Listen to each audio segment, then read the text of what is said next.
बच्चों, जैसा कि हम लास्ट में स्टडी कर रहे थे आईलेट की बीमारी टोसिस। टोसिस होती क्या है, हमने इस पर डिस्कशन कर रखा था कि टोसिस अपर लिप की बीमारी होती है। जितना नॉर्मल अपर आईलिट खुलनी चाहिए उससे कहीं ज्यादा ढक जाती है, उसे हम क्या बोलते हैं, टोसिस बोलते हैं। टोसिस सामान्यतः हमने स्टडी की थी कि दो प्रकार की टोसिस होती है। एक का हमने नाम दिया था कंजेनाइटल टोसिस, दूसरे का नाम दिया था एक्वायर्ड टोसिस। कंजेनाइटल टोसिस जैसा कि नाम से ही स्पष्ट है कि ptosis occur with birth is known as congenital ptosis. तो विथ बर्थ अकर कैसे करती है, जो levator palpebrae superioris muscle of eyelid होती है वो क्या हो जाती है, माल डेवलपमेंट हो जाती है। ड्यू टू माल डेवलपमेंट, उसका पूर्ण विकास न होने की वजह से आईलिड क्या होती है, नॉर्मल से ज्यादा गिर जाती है, जिसे हम क्या बोलते हैं, कंजेनाइटल टोसिस बोलते हैं। दूसरा एक्वायर्ड टोसिस। एक्वायर्ड टोसिस क्या होता है, जन्म के बाद होने वाली बीमारी। हम एक्वायर्ड बीमारियों में गिनती करते हैं। इसी क्रम में अगर टोसिस हमारी जन्म के बाद हो रही तो हम उसे क्या बोलते हैं, एक्वायर्ड टोसिस बोलते हैं। तो आज हम स्टडी करेंगे उसी के क्रम में आगे एक्वायर्ड टोसिस की टाइप्स। हियर हम देख सकते हैं एक्वायर्ड टोसिस कितनी तरह की होती है। Number 1 neurogenic ptosis, number 2 myogenic ptosis, number 3 mechanical ptosis, number 4 traumatic ptosis और नंबर 5 स्यूडोटोसिस। अब हम इसके क्रम में एक एक का अध्ययन करेंगे कि न्यूरोजेनिक टोसिस क्या है, मायोजेनिक टोसिस क्या है, कैसे होती है, मैकेनिकल टोसिस क्या है, कैसे असर करती है, ट्रोमेटिक टोसिस क्या है और स्यूडोटोसिस क्या है। तो इस क्रम में हम अपनी स्टडी को आगे बढ़ाते हुए सबसे पहले हम स्टडी करेंगे न्यूरोजेनिक टोसिस की।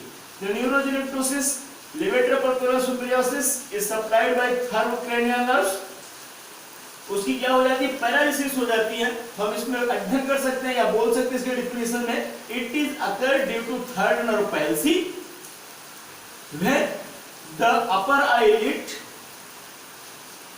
become paralysis, it absent his action, so it is called neurogenic tosis। दूसरा इसी के क्रम में मायोजेनिक टोसिस क्या होती है, मायोजेनिक्स जैसा कि नाम से पता है मस्कुलर टोसिस हो जाती है, मसल्स की वजह से इसकी टोसिस हो जाती है। It is occurred due to acquired disorder of LPS muscles और of the myoneural junctions. That means कि क्या होता है कि जो मायोजेनिक टोसिस होती है it occurs due to acquired disorder of LPS. LPS की जो डिसऑर्डर आ जाती है एलपीएस में, या दूसरे शब्द में क्या सकते हैं, मायोन्यूरल जंक्शन में दिक्कत आ जाती है, जिसकी वजह से लिड प्रॉपर अपना एक्शन नहीं कर पाती और लिड क्या करती है, मोर देन नॉर्मल हो जाती है। इस तरह की टोसिस को क्या बोलते हैं, मायोजेनिक टोसिस बोलते हैं। तीसरा मैकेनिकल टोसिस। मैकेनिकल टोसिस में हम यहां देख सकते हैं, इट में excessive weight of upper eyelid और seen in patient with the lid tumours, multiple chalazion और स्वेलिंग ऑफ द लिड। यहां हम स्टडी कर रहे हैं कि मैकेनिकल टोसिस क्या होती है। जैसा कि अपर आईलिड पे हमें किसी तरह का कोई एक्सेसिव वेट नहीं होता है, अगर उसमें किसी तरह के कोई लिड का ट्यूमर हो जाए या मल्टीपल कैलेजियन हो जाए या स्वेलिंग आ जाए तो उसमें लिड का एक्शन क्या हो जाता है, कम हो जाता है और लिड गिर जाती है। तो इस तरह के टोसिस को हम क्या बोलते हैं, मैकेनिकल टोसिस बोलते हैं। अब इस क्रम में हम बात करेंगे आगे ट्रोमेटिक टोसिस की। ट्रोमेटिक टोसिस भी एलपीएस पे डिपेंडेंट होता है। जब इसमें किसी तरह की कोई इंजरी हो जाती है तो ये अपना एक्शन काम करना कम कर देता है या खत्म कर देता है। इस तरह के हम टोसिस को क्या बोलते हैं, मैकेनिकल टोसिस कहते हैं। ये डिपेंड करता है कि कितनी ज्यादा उसको इंजरी हुई है, पार्शियल टोसिस है या कंप्लीट टोसिस हो गई है। कभी कभी इतनी ज्यादा टोसिस हो जाती है मैकेनिकल टोसिस, ट्रोमेटिक टोसिस की लिड उठती ही नहीं है, कंप्लीट कवर ऑफ आईलिड हो जाती है। और कभी कभी क्या होता है, लिड के कुछ पार्ट्स ओपन होते रहते हैं। दैट मींस कि आईज का जो पर्टिकुलर फीचर होता है लेस हो जाता है लेकिन ओपन रहता है। तीसरा स्यूडोटोसिस। स्यूडोटोसिस क्या होता है कि ये आईज की एब्सेंस की वजह से, आंख अगर रहेगी ही नहीं तो उस पे हमारी लिड क्या करती है, सपोर्ट नहीं करती है। क्योंकि लिड आईज बाल एक ग्लोब की तरह काम करता है, लिड उस पे क्या करती है, एक्शन करती रहती है, मूवमेंट पे रहती है।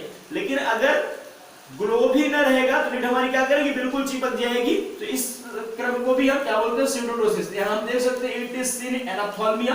एनाप्थाल्मिया का मतलब होता है absence of eyeless, eye ball हो ही ना। दूसरा माइक्रोऑप्थाल्मस, बिल्कुल छोटी सी आंख हो।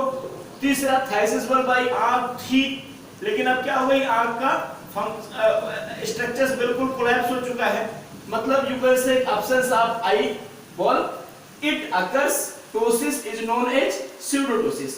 काजेज में क्या होती हैं, बेसिकली टोसिस के जो काजेज होते हैं, जैसा कि हम लोगों ने स्टडी कर रखी है, इसके नेम के अकॉर्डिंग ही अमूमन चीजें पता हो गई हैं कि क्या है, न्यूरोजेनिक टोसिस। तो उसमें क्या हो जाता है, नर्व की पैल्सी हो जाती है। दूसरा हमने मायोजेनिक टोसिस पढ़ा था, यहां भी हम देख सकते हैं माल नरिशमेंट ऑफ एलपीएस, एलपीएस का माल नरिशमेंट हो जाए, जैसा कि हमने अभी कंजेनिटल टोसिस के डिस्कशन में किया था।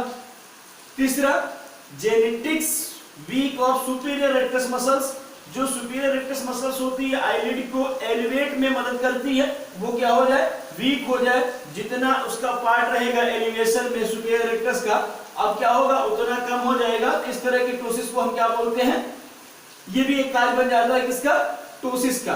दूसरा लिड डिफॉर्मिटी, लिड डिफॉर्मिटी से ताल्लुकात था, जैसा कि हमने जिक्र किया था, लिड पे हैवी वेट ट्यूमर बन जाए, कैलेजिया बन जाए या स्वेलिंग आ जाए, तो ऐसे ये सारे काजेज होते हैं जो हमारी टोसिस को क्या करते हैं, जन्म देते हैं।